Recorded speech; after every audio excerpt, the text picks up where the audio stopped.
A lo largo de la costa de Europa Occidental se encuentran los restos de uno de los mayores proyectos de construcción del siglo XX. Hitler dijo que quería construir una muralla del Atlántico, quería defensas a lo largo de toda la costa. 40 millones de toneladas de hormigón diseñado para detener la invasión del día D de la Europa nazi.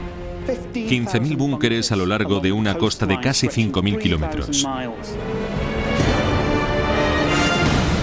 Construida en solo 4 años, una vasta red de búnkeres indestructibles, campos de minas letales y posiciones de artillería impenetrables.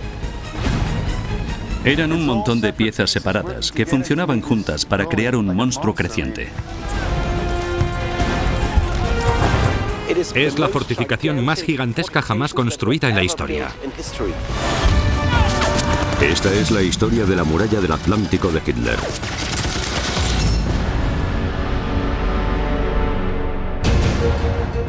Las mayores obras de la Segunda Guerra Mundial ordenadas por Hitler para asegurarse el dominio mundial. Han sobrevivido como siniestros recordatorios de la fanática ambición militar del Führer. Estos son los secretos de las megaestructuras nazis. Nazi megaestructuras, la muralla del Atlántico. 6 de junio de 1944. Había empezado la invasión del día D. En Normandía, 1.500 alemanes se enfrentaron a una fuerza de 150.000 aliados. Soldados como el adolescente Franz Gockel, que dependían de los búnkeres para sobrevivir.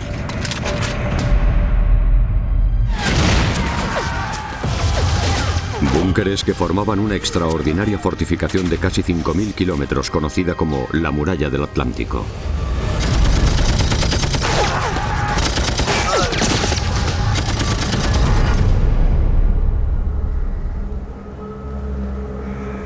Los nazis construyeron esa megaestructura a lo largo de la costa occidental de Europa para proteger el imperio de Hitler de una invasión aliada.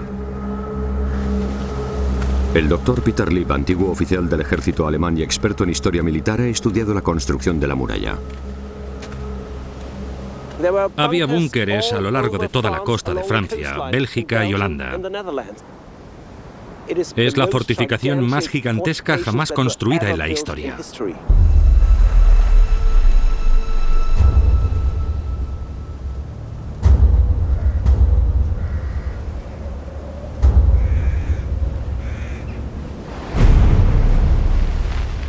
Los orígenes de la muralla se remontan a 1942.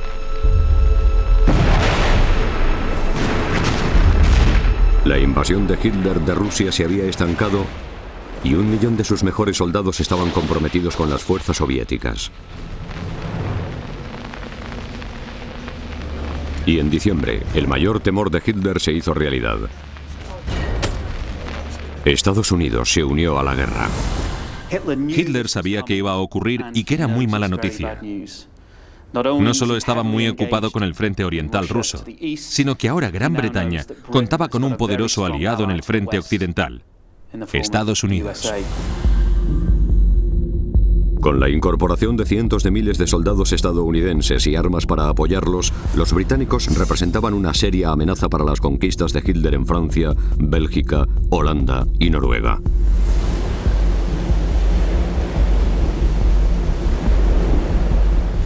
Para proteger la costa atlántica, Hitler tuvo que tomar medidas defensivas.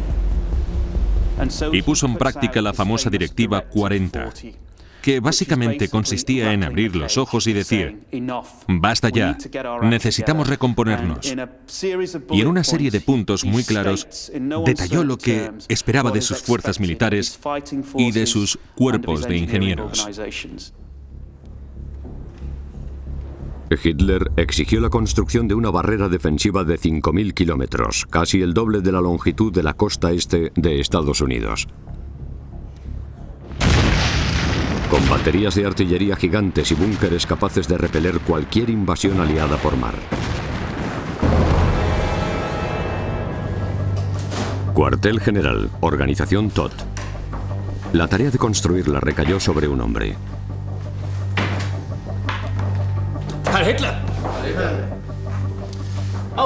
Atención. Estas son las últimas órdenes del Führer. La costa debe estar armada con la mayor cantidad de artillería pesada posible. Franz Xaver Dorsch era el ingeniero jefe de la organización Todt, la mayor empresa de ingeniería de Alemania.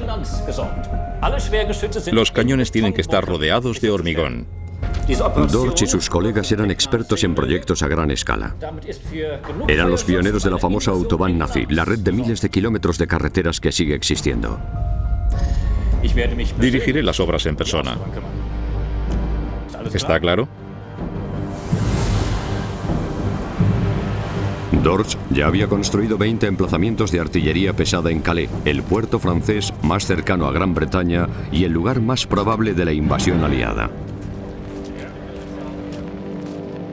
Esos búnkeres gigantes, que requerían más de 40.000 toneladas de hormigón cada uno, proporcionarían la plantilla para la muralla que planeaba Hitler. Increíblemente, muchos siguen en pie. Visitar estos búnkeres es como retroceder en el tiempo. Arthur van Beveren es un experto en la muralla del Atlántico y lleva explorando sus ruinas desde que era niño. Estos muros tienen 3,5 metros de grueso. Si te fijas en esta esquina, aún se puede ver la forma de la madera en el hormigón. Dejó marcas en el hormigón cuando lo estaban vertiendo. El enorme edificio en forma de cúpula es el emplazamiento de la artillería y debajo había un cañón de 38 centímetros. En este lado hay habitaciones para la tripulación, las cocinas, la enfermería y el arsenal.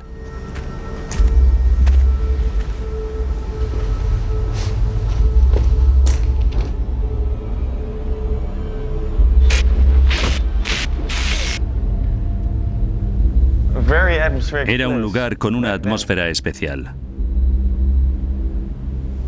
Y creo que lo sigue siendo.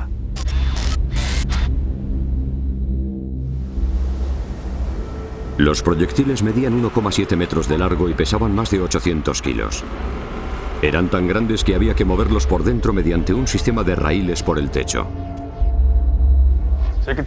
Se ve que los raíles entran por fuera, pasan por ese espacio y aquí todavía se ve una parte que queda de este hueco que se usaba para transportar la munición.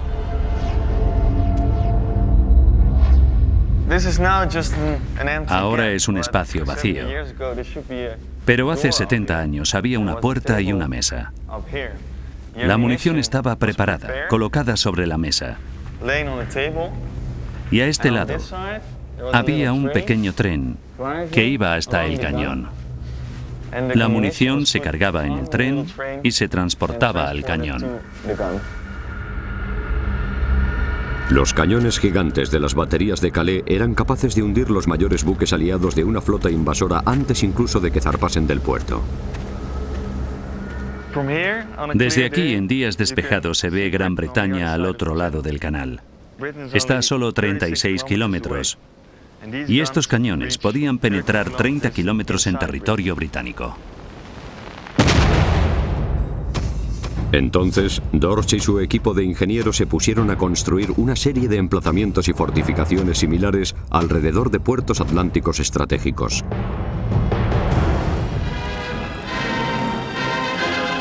Los noticiarios de Berlín presumían orgullosamente de su enorme potencia. Y nadie seguía su avance con más avidez que un joven de 16 años, Franz Gockel. Había visto tantos reportajes de la muralla en las noticias que estaba seguro de que seríamos invencibles.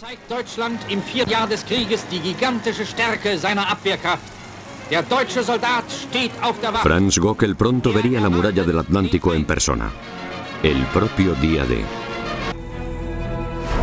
A lo largo de 1942 se aceleró la construcción de la muralla. Llegó hasta Noruega por el norte. Se enviaron grandes cantidades de hombres y recursos para proteger la costa noruega hasta el Ártico. Noruega era muy importante al principio a causa de su localización. Suecia producía mucho hierro que se embarcaba en puertos noruegos. El hierro era vital para el esfuerzo bélico alemán. Servía para fabricar el acero de las bombas, los tanques y los búnkeres de Hitler. Había que defender la ruta de suministro noruega. Una solución extrema fue trasladar una torreta de artillería naval de 900 toneladas a Orland para proteger el puerto de Trondheim. Sorprendentemente, aún sigue en pie.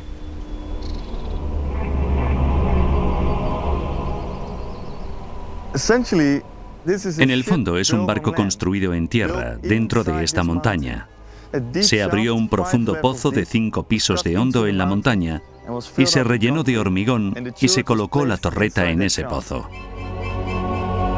Las fuerzas de ocupación alemanas en Noruega usaron prisioneros de guerra para excavar un agujero de 11 metros en la roca sólida. Y se revistió de hormigón antes de instalar la torreta dentro. Los cañones se montaron por piezas. 80 trenes cargados de piezas llegaron a Trondheim y desde allí vinieron en barcos hasta la isla. Lo único que se podía ver desde fuera eran los 3 cañones, pero el verdadero búnker estaba dentro de la montaña.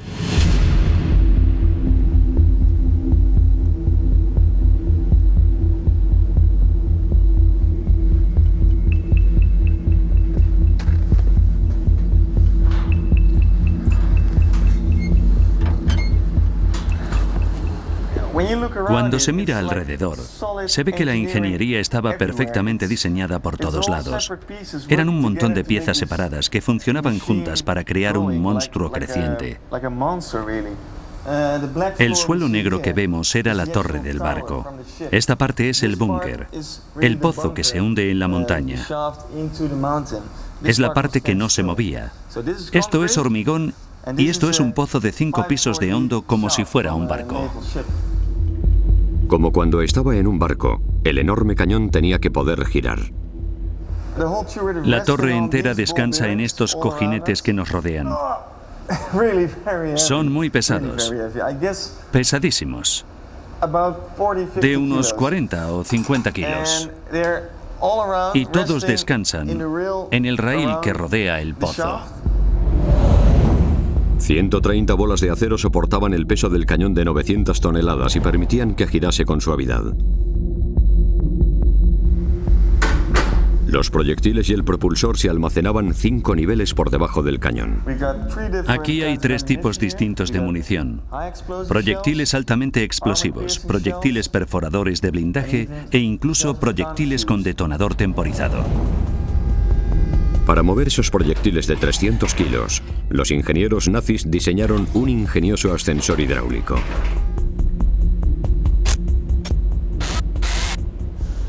Los proyectiles salían de las paredes, de las salas de munición. Se deslizaban por aquí, rodaban sobre esta mesa,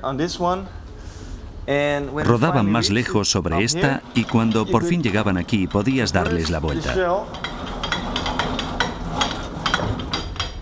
Se subían en el ascensor, que solía ser hidráulico. La munición se elevaba 5 pisos hasta llegar al nivel del cañón, lista para disparar.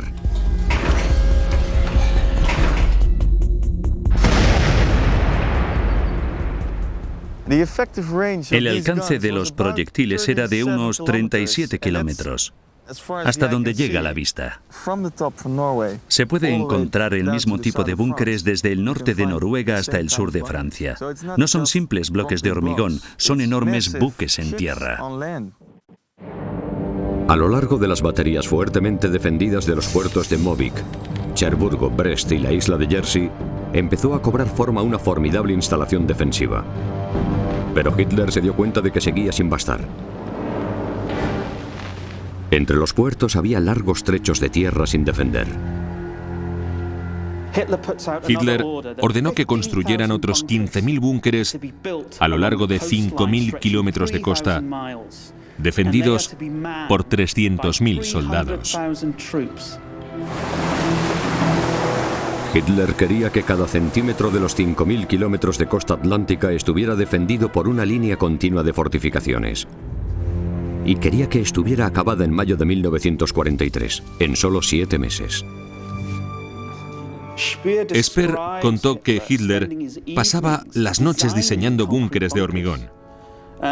y que tenía guardados en su escritorio una serie de mapas de la costa oeste con los sitios donde estarían las fortificaciones. La muralla se convirtió en su obsesión. Estos diseños cumplen todos los requisitos ideales para el soldado del frente. Durante este invierno hay que construir con celo fanático una fortaleza que resista bajo cualquier circunstancia.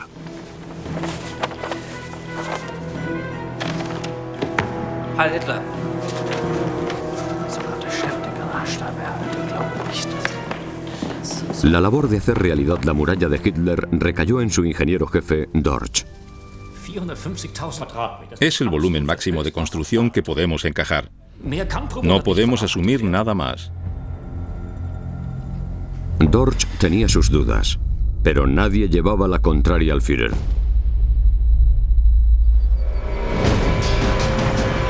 Los equipos de construcción intentaron cumplir las exigencias de Hitler y centraron los esfuerzos en las zonas por donde creían que podía producirse la invasión. Por ejemplo, las playas de Bisant, las más cercanas a Gran Bretaña.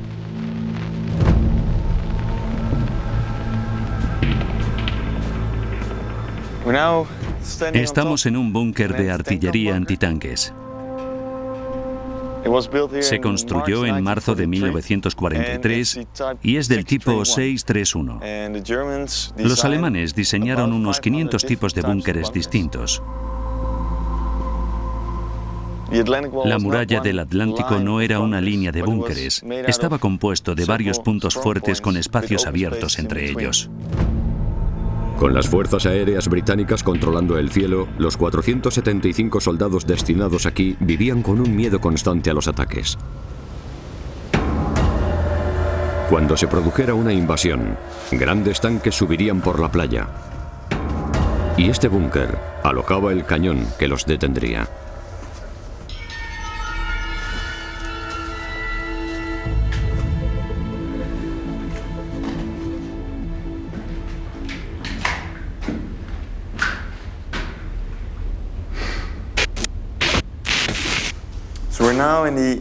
Estamos en la sala más importante del búnker porque es donde estaba el cañón. La batería antitanques de 4,7 centímetros de origen checo. Los hombres destinados aquí pasaron meses preparándose para una invasión. Se practicaba cuidadosamente la puntería con cada potencial objetivo. Un rasgo muy interesante de este búnker es que todavía tiene estos números en una placa junto al cañón. Indican a los tiradores la distancia a la que están del búnker ciertos puntos del paisaje. Hay una iglesia o una casa cercana a la playa para que puedan medir desde esos puntos y apuntar el cañón. El búnker se diseñó para que fuera indestructible, pero aún así se corría el riesgo de quedar sepultado por los escombros de la batalla. Aquí hay otra salida, la galería de fuga. Hay que atravesar el grueso ladrillo, excavar a través de 4 metros de piedras y salir por este pozo, por el otro lado del búnker.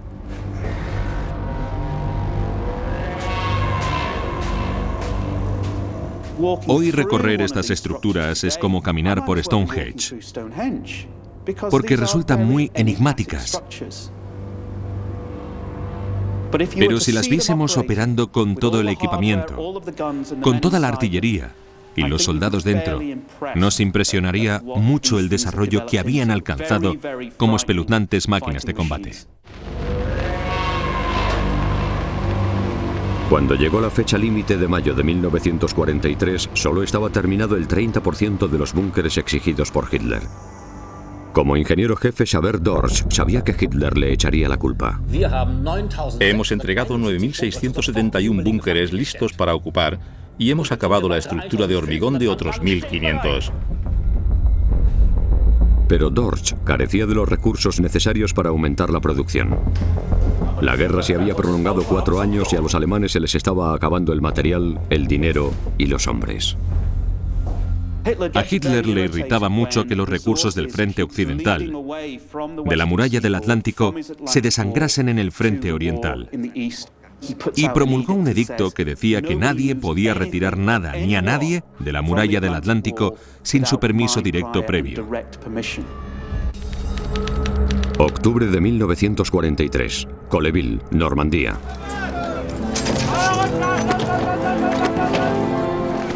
Un nuevo recluta, Franz Gockel, de 17 años, llegó a su sección de la muralla. Las películas propagandísticas que había visto en Alemania hablaban de fortalezas y posiciones de artillería gigantescas, pero se llevó una sorpresa. Imaginen mi sorpresa cuando al llegar a la playa de Normandía no había ningún búnker defensivo.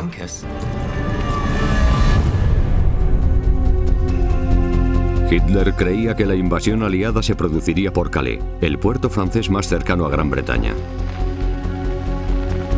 Allí era donde la muralla del Atlántico era más fuerte.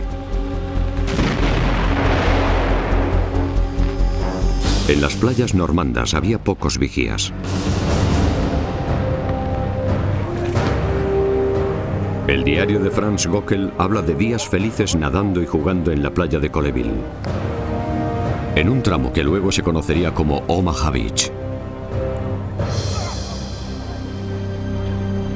Francia es un país precioso y veo el mar todos los días.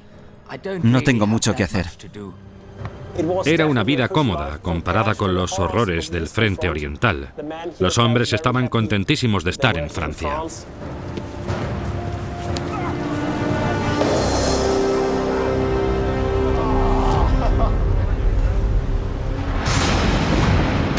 Noviembre de 1943. Los acontecimientos en Rusia iban de mal en peor. El poderoso ejército soviético había obligado a los alemanes a retirarse. Los alemanes perdían una media de 2.000 hombres diarios en combate desde junio de 1941.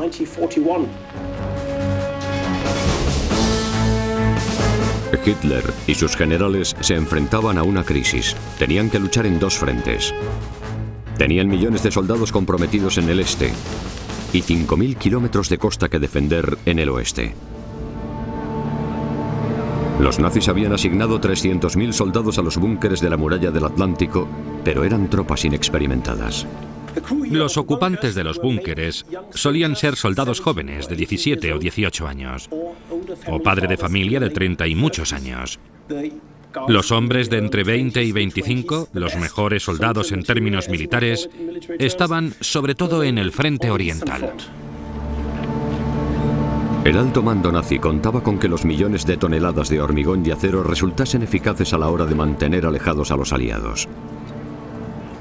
Puede decirse que gracias a los búnkeres los soldados eran mejores. Podían tener un poco de sobrepeso o ser un poco mayores, pero todavía podían apretar el gatillo de una ametralladora.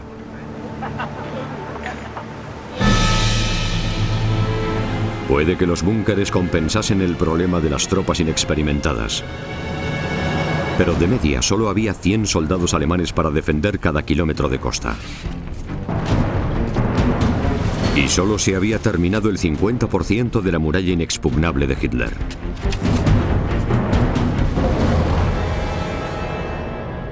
Esto es un desastre. Soy el mayor constructor de fortificaciones de todos los tiempos y esto es lo único que he conseguido. En noviembre de 1943 a Hitler se le acabó la paciencia con el lento avance de la construcción de la muralla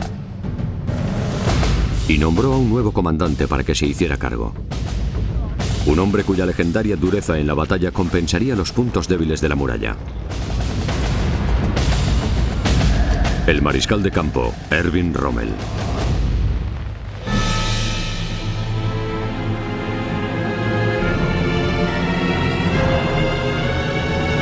¡Vamos! ¡Rápido, adentro!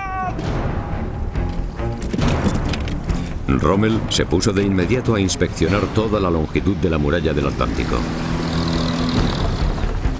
¡Firmes! Llevaba 2 años luchando contra los aliados en el norte de África. Rommel era un maestro del ataque y la defensa.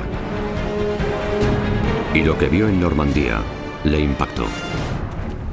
Rommel llegó aquí en enero de 1944 y cuando vio las condiciones en que estaban los preparativos defensivos se enfadó mucho. Dijo que llevaban allí 3 años y no habían hecho nada. Los estrategas alemanes creían que era improbable que los aliados escogieran ese lugar para desembarcar porque carecía de puerto. Por eso habían construido tan pocos búnkeres. Pero Rommel supo ver algo que ellos no habían visto. Esta playa se parece a la bahía de Salerno, en Italia, donde desembarcaron los aliados. Hay que protegerla de inmediato contra la invasión aliada.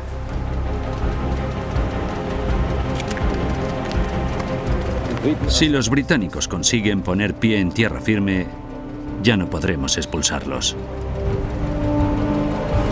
Rommel sabía que había que defender esta playa. Si los aliados desembarcaban aquí, los nazis podían perder la guerra.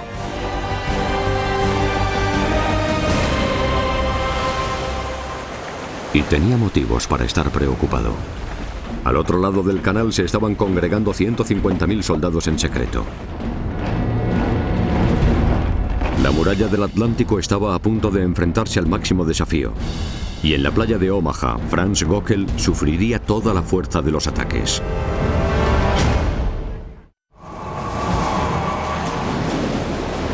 En enero de 1944, la Unión Soviética seguía expulsando a los nazis por el este.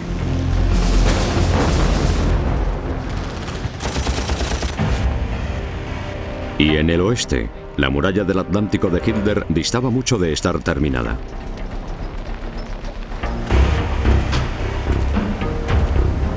El mariscal de campo Erwin Rommel se enfrentaba al enorme reto de mejorar la calidad de las defensas, como hizo constar en su diario.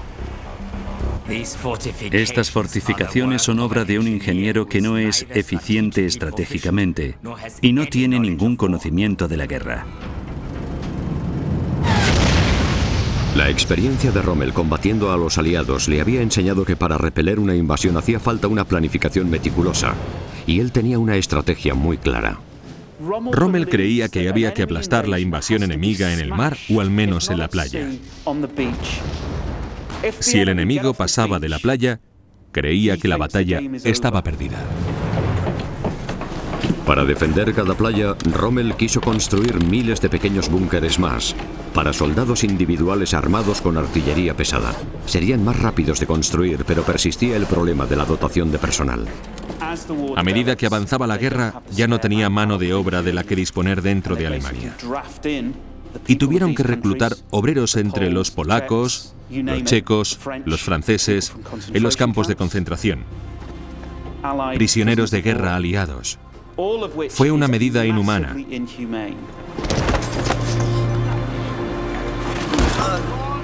Miles y miles de ellos murieron en las obras a causa de la mala alimentación y los malos tratos. Era mano de obra esclava.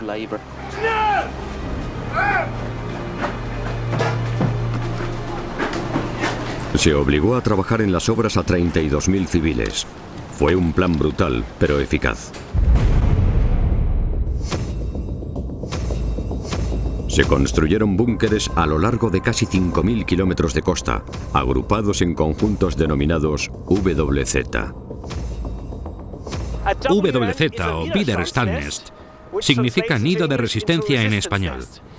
Era una especie de bastiones, una serie de puntos fuertes interconectados. En Normandía, Göckel y 30 de sus camaradas vivían en un bastión que aún existe. Esta pequeña estancia que vemos aquí sería la del suboficial.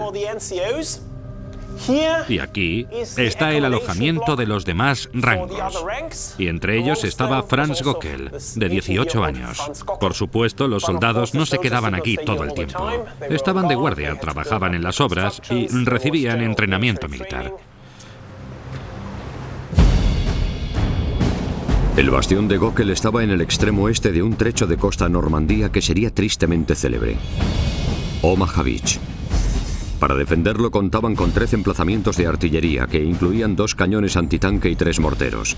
Los cañones trabajaban en parejas y apuntaban a la playa en arcos letales de fuego cruzado. Esa táctica creaba una zona de máximo impacto del fuego conocida como zona de muerte. La zona de muerte es donde el enemigo obtiene el máximo rendimiento de su armamento en el espacio más reducido, infligiendo el mayor número de bajas al enemigo, en este caso los aliados. Aquí había dos posiciones. En una había ametralladoras y morteros y en la otra ametralladoras, morteros y también armas de mayor calibre. La razón por la que esa zona está aquí es porque los aliados intentarían adentrarse en tierra, por aquí desde la playa. Defender este tramo de la playa de Omaha era vital para los alemanes si querían repeler la invasión aliada. La misión de Gockel consistía en operar una ametralladora y cubrir esta zona de muerte desde su posición. Esta era la posición de Gockel. Hoy es solo un agujero en el suelo, pero en 1944 tenía una ametralladora y era una posición cubierta que además tenía dos lanzallamas.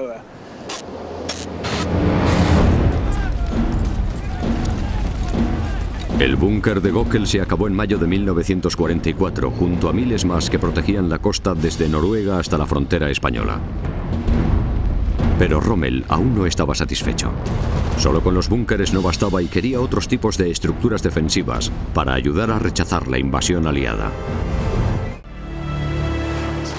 Lo que Rommel hizo fue utilizar la experiencia que había obtenido en el norte de África para realizar cambios drásticos, y uno de ellos fue la creación de grandes campos de minas.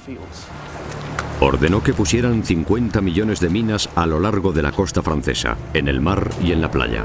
Además quiso que llenasen las playas con una hilera tras otra de obstáculos para crear capas de defensa impenetrables. La primera línea a la altura de la bajamar eran unas barreras de acero conocida como puertas belgas. Había puertas belgas a lo largo de aquí. Su objetivo era bloquear las lanchas de desembarco de la infantería y los tanques, reteniéndolas lo más cerca posible de la orilla. Las puertas belgas creaban una barrera que ralentizaba a los soldados y tanques enemigos y proporcionaban a los alemanes más tiempo para matarlos. Y en el caso de que los aliados llegasen con la pleamar y navegasen por encima de las puertas belgas, Rommel diseñó otra sorpresa.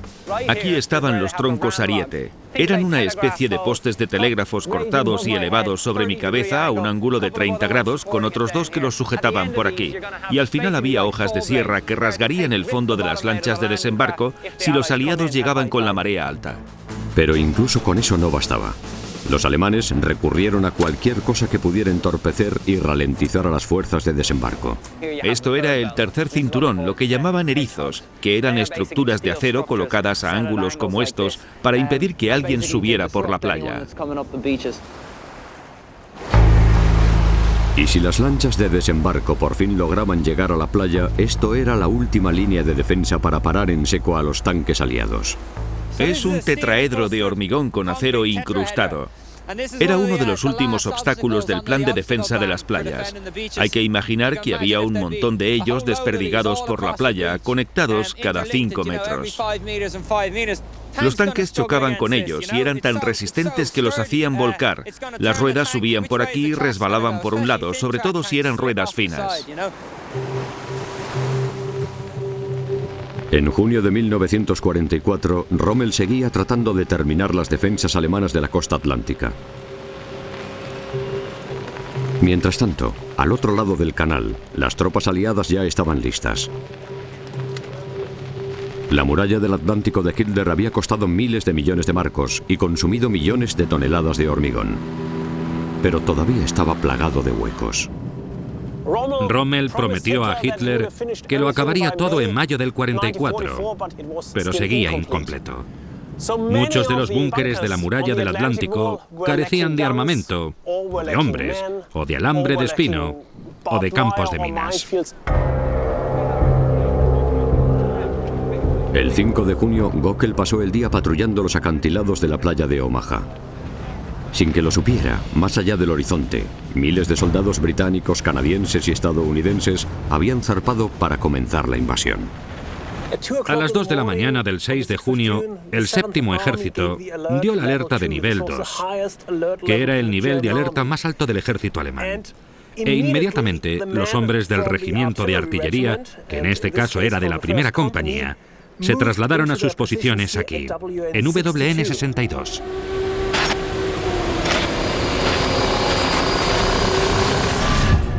Arriba, arriba, despertad. Esta vez es de verdad. Los estadounidenses están saltando en paracaídas a 30 kilómetros. Hubo una llamada de alarma, pero ninguno nos la creíamos. Había habido tantas en las últimas semanas que ya no nos las tomábamos en serio. Tú también, Gockel. ¡Fuera!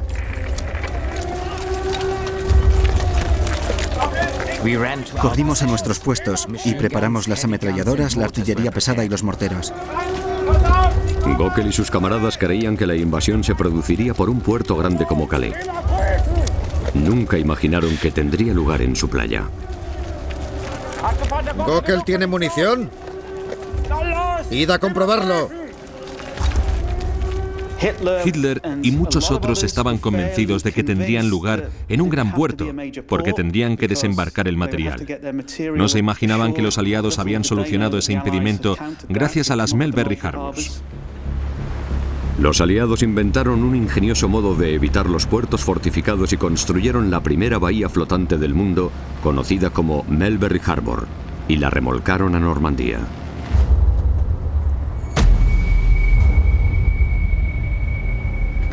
Gockel, ¿necesitas munición? Sí. Buena suerte.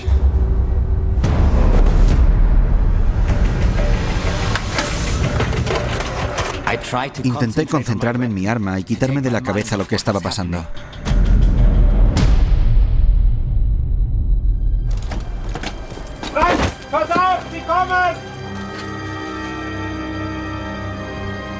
Normalmente las ametralladoras alemanas estaban operadas por 2 hombres. Aquí solo había un hombre por ametralladora.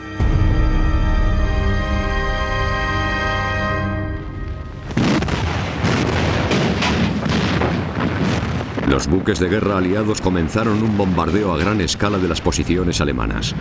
La supervivencia de Gockel dependía de que el hormigón reforzado de su búnker fuera lo bastante resistente.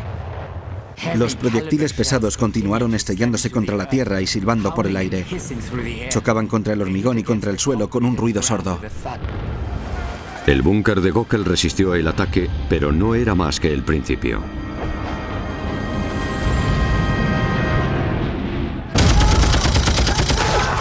Cuando las fuerzas aliadas desembarcaron, fueron recibidas con una tormenta de fuego de ametralladora.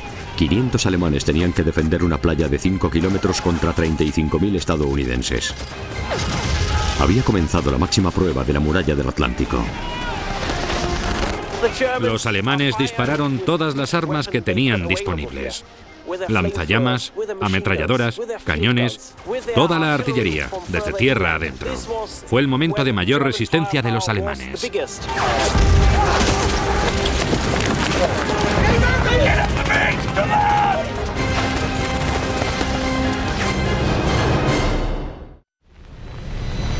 Omaha no era más que una de las 5 playas de la invasión.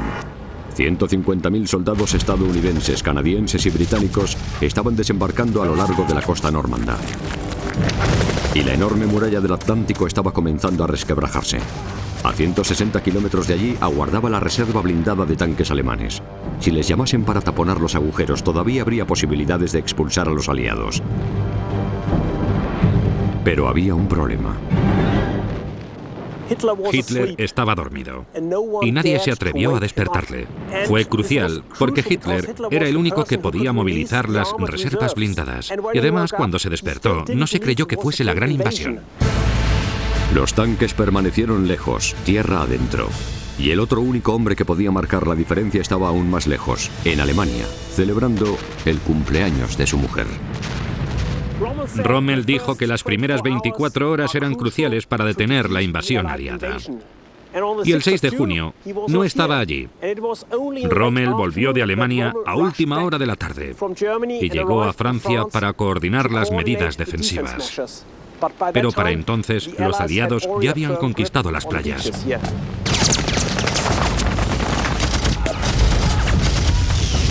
A las 9 de la mañana, 7 horas después de los primeros disparos, el búnker que había al lado de la posición de Gockel fue destruido. Su ametralladora era la única que continuaba disparando de su grupo de búnkeres. La arena hizo que se atascase la correa de la ametralladora. Tuve que continuar disparando mi rifle. Tiros sueltos.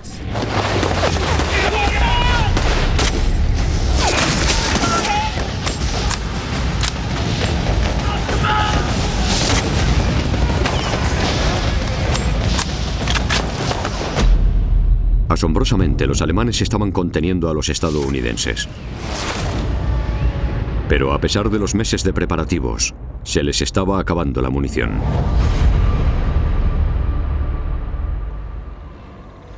Se supone que los alemanes tenían munición para 48 horas en la muralla del Atlántico.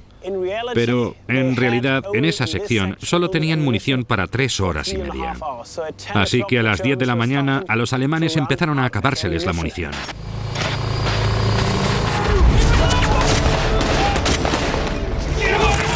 A medida que se les acababa el suministro de balas, los alemanes empezaron a ceder y los estadounidenses a ganar terreno.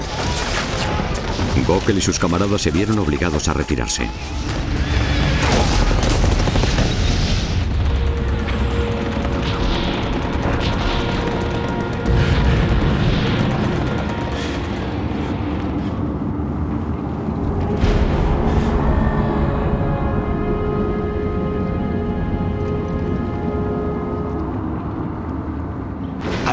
Empecé a subir por la ladera y me arrastré hacia lo alto para alcanzar a mis camaradas.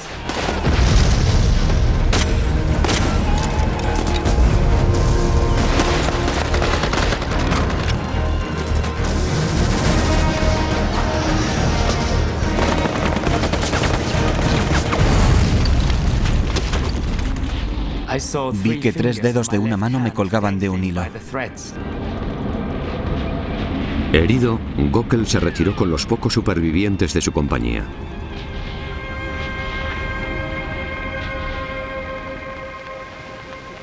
Omaha fue la última de las 5 playas de la invasión que cayó.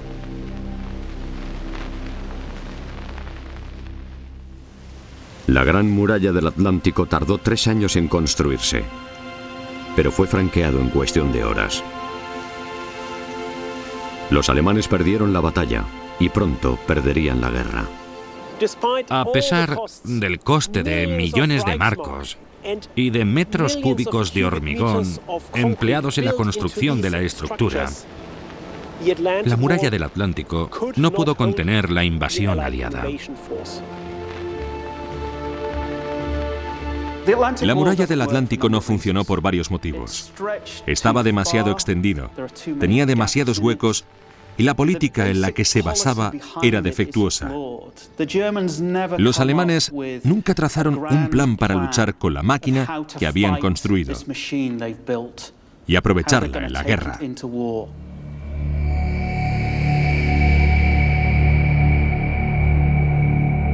A pesar del fracaso de la muralla, Xaver-Dorst permaneció al frente de la organización Todt hasta la rendición de Alemania. Tras la guerra tuvo una carrera de éxito como ingeniero hasta que murió a los 86 años.